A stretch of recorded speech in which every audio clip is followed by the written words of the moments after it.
Hey y'all, I'm Kiki Hunter. What's good, people? I'm Mark Hunter. Welcome Welcome to to the the Hunt Hunt Life Life Podcast. Podcast.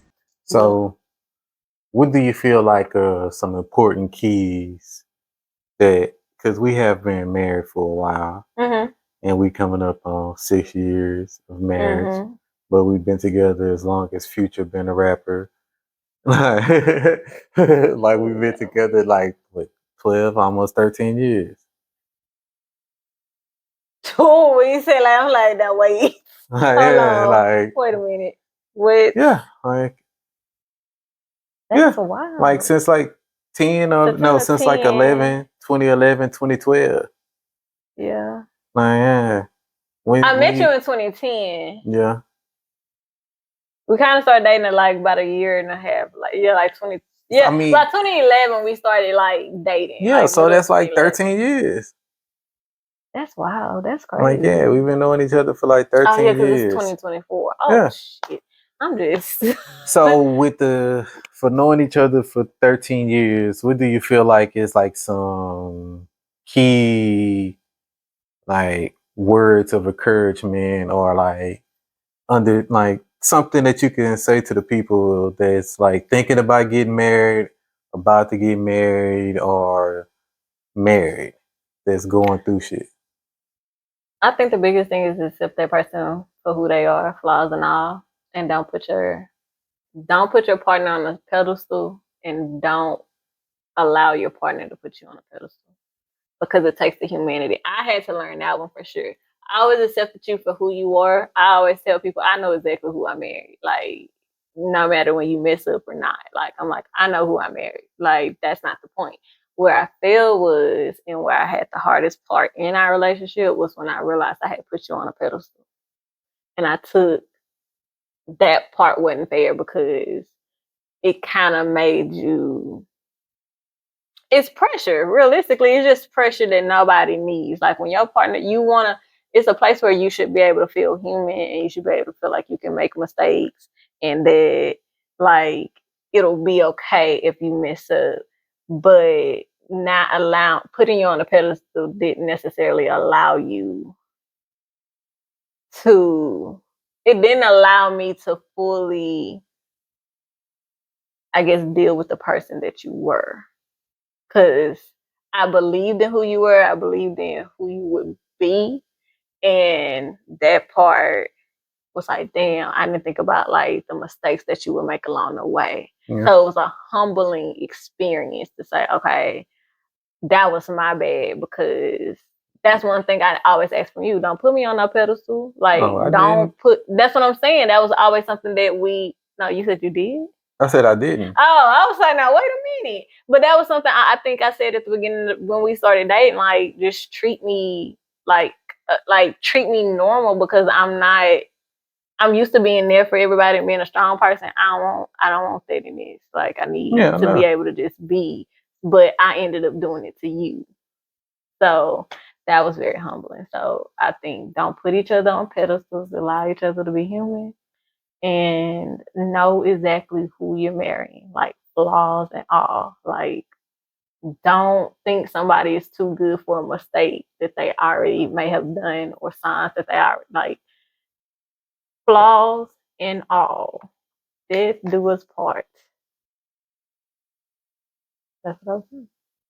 For me, like my main thing is communication. Like I Mm-hmm. think it's not that I think it is. It's It very is. important, Yep. and it's more so like talking to the fellas when it comes to that situation because I get it.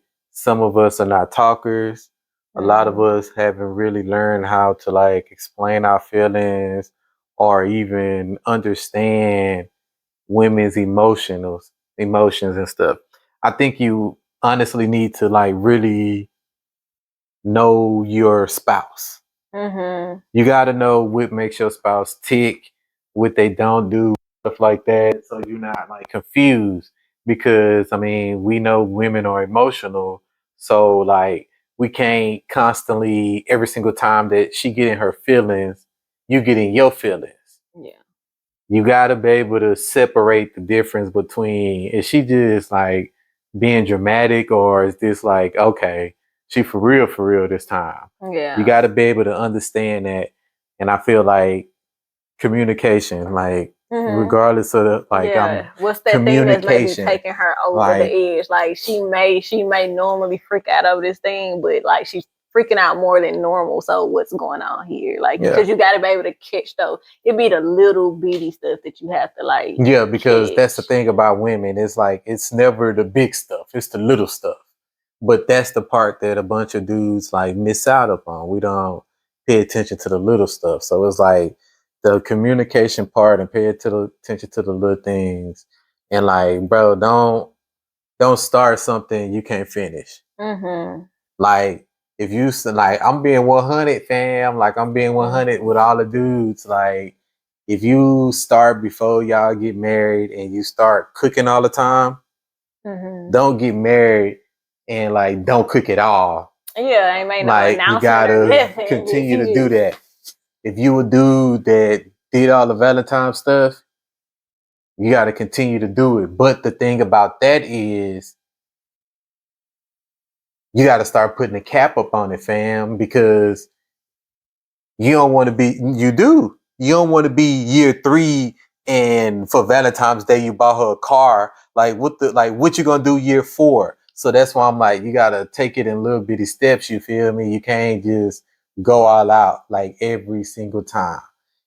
I think anniversaries are way more important than Valentine's Day. Yeah. So if you're gonna go out, then go out upon anniversaries. Like on top of like doing that, like it's just like enjoy the simple fact of that, like, yeah, you spending the rest of your life with like the female that you actually want to be with.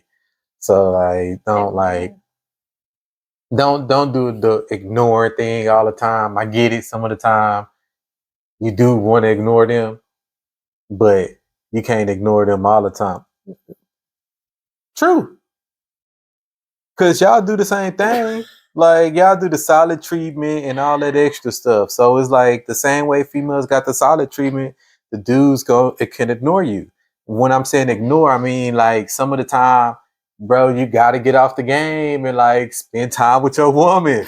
Like that's the ignoring part. That's the part that, oh, and speaking of that, if you know that your dude's a gamer, he been a gamer your whole entire life since y'all be together, don't expect for him to like not be a gamer when y'all get married. You shouldn't put no pressure on the man and make him like quit playing his video game because y'all married. Let me state this for the record, because he say this all the time. Baby, because it's true. So don't y'all take that as like, oh, she must have tried. Nah, she ain't never tried to do that because I'm a gamer. Like baby, I don't care because I'm doing what I'm doing. What you got going on? Because she reading books and doing all that foolishness. You so it's doing like something that means you leaving me alone. Like but some females is a bunch of females is not like that. Let that man have some females hobby. Be up on that extra stuff, thinking that dudes is being extra. So it's like it's a hobby, just like you got a hobby, he got a hobby. But some people ain't got hobbies. You should have a hobby. When you married, that's a good one too. Have a you hobby. Need a hobby in your marriage. You still have to be two separate people. Yes, because that's the part that I always hear when it comes to like women. When women talk about marriage, is I lost myself. I can't. I don't know who I am. Why? You can still have a hobby. Like you can still do the little things that make you you. So don't stop doing the stuff that make that person attracted to you. Unless it's like clubbing and stuff like that. That's on both ends. Yeah. But like as in like if you was like nerdish and you read books or you watch anime or you drew or you colored, like don't stop doing them little things that your little quirks, like continue to do them. And just invite that person into your world and y'all can have something that y'all share. Yeah. What's good, people? Before y'all leave, don't forget to like, share, and comment. Oh, and follow us at Hunt Life the Podcast on Instagram, TikTok, and here on YouTube. Please hit the subscribe button. You can also find me at I'm the Key on Instagram, and you can follow us on Hunt Life Code on Instagram and TikTok. And you can find me on Mr. Hunt Bubbles on everywhere. Mr. Hunt Bubbles on everything, and also Hunt Files. And don't forget, if you got any comments or any statements or anything that you want to leave us, you can always find us up on Instagram and Hunt Life, the podcast. Have a great day, y'all. Bye, y'all. Hunt Life, live dreams.